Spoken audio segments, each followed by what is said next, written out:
Otu Economic Community of West African States ECOWAS ekwugo na ọmaghepụgo mmachi ụfọdụ n'ihe gbasara ego na akụnụba machiboro Republic of Niger, Mali na Guinea ma bụrụ nke dabere n'ihe gbasara ọdịmma mmadụ nakwa iji wee kwalite mmụọ Ramadan.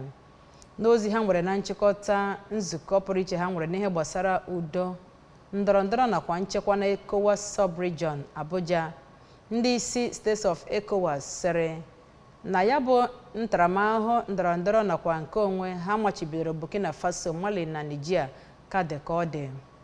Onye na-akọrọ ihe na-eme n'ụlọ ọrụ anyị na Abuja bụ Ewepula kọrọ akụkọ a ka o si wee gaa.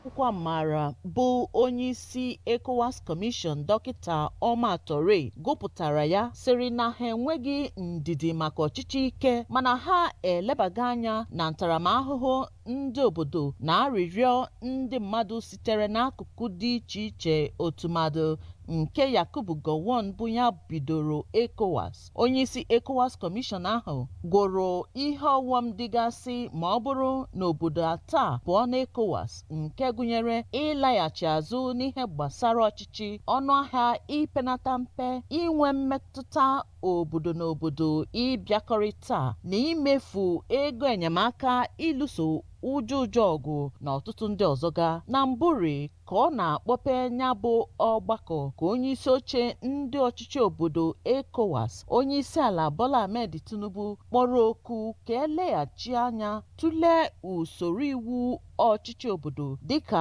o siri metụta obodo anọ ahụ nwere ọchịchị na-esoghị n'iwu ka e wee kwado ọchịchị ndị nkịtị na mpaghara ECOWAS. Tinubu sịrị na ihe mgbagwoju anya dị n'ihe gbasara ọchịchị ndị a kpatara usoro mmekọrịta ọnụ zuru ezu.